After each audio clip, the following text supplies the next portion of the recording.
নমস্কার বন্ধুরা, কেমন আছেন সবাই? শাশা বাবা লালা চ্যানেলে আপনাদের সবাইকে স্বাগতম জানাই। আজ অনেক দিন হয়ে গেল ইউটিউবে কোনো ভিডিও ছাড়া হয় না, কারণ আমার শরীরটা মাঝখানে খুবই খারাপ ছিল। এখনও আছে অল্প অল্প, ঠিক আছে, এখন চলার মতো ঠিক আছে। তো চলুন আজকে আমরা এত কথা না বলে শিখে নেব কী করে চিকেন ঘুগনি বানানো যায়। দোকানের থেকে অনেক টেস্টি, অনেক স্বাদেও ভালো, দেখতেও ভালো, অনেক সুন্দর খেতে হয়। প্রথমে কি করবেন, আগের দিন রাত্রিরে মটরগুলো ভিজিয়ে রাখবেন জলে।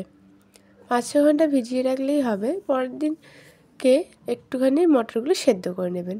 যাদের প্রেশার কুকার আছে তাদের তো কোনো কথাই নয়, আর যাদের প্রেশার কুকার নেই, হাঁড়ি আছে, তারা নুন, একটু হলুদ আর একটু খাবার সোডা দিয়ে দেবেন। তাহলে দেখবেন অনেকটা তাড়াতাড়ি সেদ্ধ হয়ে গেছে আর গ্যাসটাও কম পড়ছে। আমি সেদ্ধ করে নিয়েছি আলু আর মটরটা আলাদা করে আগে থেকেই। তারপরে হাঁড়িতে দিয়ে দিয়েছি সর্ষের তেল। সর্ষের তেল গরম করলে দিয়ে দিয়েছি তেজপাতা। তারপরে দিয়ে দিয়েছি টুকরো টুকরো করে রাখা পেঁয়াজ আর অল্প একটু সামান্য চিনি, যাতে পেঁয়াজটা লাল লাল হয়ে ভাজা হয়, কিন্তু ভালো করে না গলে। তারপর দিয়ে দেবো আমরা পেঁয়াজ, আদা, রসুন, লঙ্কা একসাথে পেস্ট করে নেওয়া, দিয়ে ভালো করে কষিয়ে নেবো যতক্ষণ না তেলটা ছাড়ছে।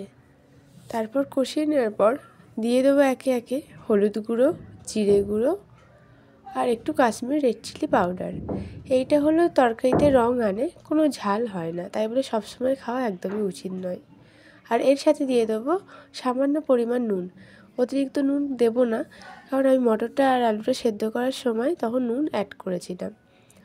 যখন দেখবেন একটু লেগে লেগে আসছে, তখন আমি মিক্সি ধোয়া জলটা দিয়ে দিলাম। আমি এখানে বাইরের কোনো জল ব্যবহার করছি না, ডাল সেদ্ধর জল, মানে মটর সেদ্ধর জল আর ওই মিক্সি ধোয়া জলটা দিয়ে পুরো রান্নাটা কমপ্লিট করেছি।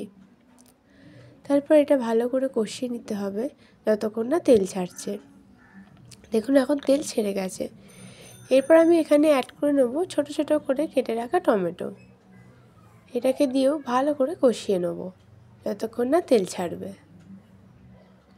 আর যখন একটু আটকে আটকে যাবে, লেগে যাবে, তখন আমি মটর সেদ্ধ করা জলটা এর সাথে একটু একটু করে অ্যাড করব, দিয়ে ভালো করে কষাবো। যত কষিয়ে রান্না করা যাবে ততই রান্নাটা খেতেও সুন্দর হয় আর দেখতেও সুন্দর হয়।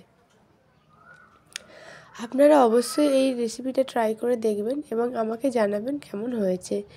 এটা দোকানের ঘুগনির থেকে অনেক সুন্দর হয় খেতে। একবার খেলে আর দোকানের ঘুগনি খাবেনই না কখনো।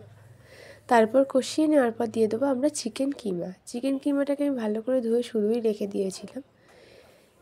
দিয়ে এটাকে ভালো করে কষাবো আর একটু একটু করে ঢাকা দিয়ে দিয়ে করবো রান্নাটা, তাতে মাংসটা সেদ্ধ হয়ে যায়। প্রথমে ভালো করে কষিয়ে নেবেন, তারপরে ঢাকা দেবেন।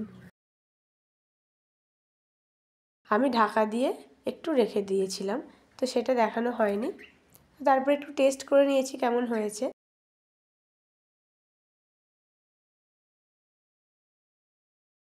এখানে যেমনভাবে আমি করেছি সেইভাবে আপনারা করার চেষ্টা করবেন। তারপর দেখব চিকেনগুলো যখন সেদ্ধ হয়ে গেছে, তখন দিয়ে দেবো মটর আর আলু সেদ্ধ। সবটা দেবো না, আমি অল্প পরিমাণে দিয়ে আগে মশলাটার সাথে ভালো করে মিশিয়ে নেব, তারপর সবটা দেবো। যদি সবটা দিয়ে দিই তাহলে মেশাতে অসুবিধা হবে। ওই জন্য যেহেতু আমি ছোটো একটা জায়গায় করছি, সেহেতু আমি আগে অল্প নিয়ে তারপরে বেশি করে নিয়েছি।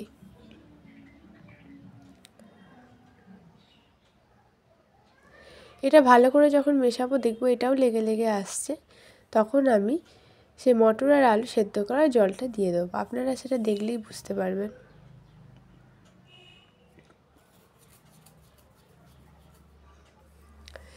দিয়ে ভালো করে নাড়িয়ে নেবো যাতে জলটা একটু বেশি করে থাকে। এটা এখনও ফুটবে ভালো করে, নাহলে তো টেস্ট আসবে না। তাই ভালো করে নাড়িয়ে নিয়ে আমি একটুখানি ঢাকা দিয়ে রেখে দিলাম। আর স্বাদ করব বলে একটুখানি নিয়ে নিলাম ঘুগনি, কারণ এটা দেখতে হবে নুন ঝালটা ঠিকঠাক হয়েছে কি না। আর এর সাথে মিশিয়ে দিলাম আমাদের একটু কড়া তৈরি ঘরোয়া মশলা, ভাজা মশলা, আর দিলাম একটুখানি গোলমরিচের গুঁড়ো, দিয়ে ভালো করে মিশিয়ে নিলাম। দেখেছিলাম এটা নুনটা একটু কম হয়েছিল, তাই অল্প করে পরিমাণে নুন দিয়ে আবার ভালো করে মিশিয়ে আবার ঢাকা দিয়ে রেখে দিলাম।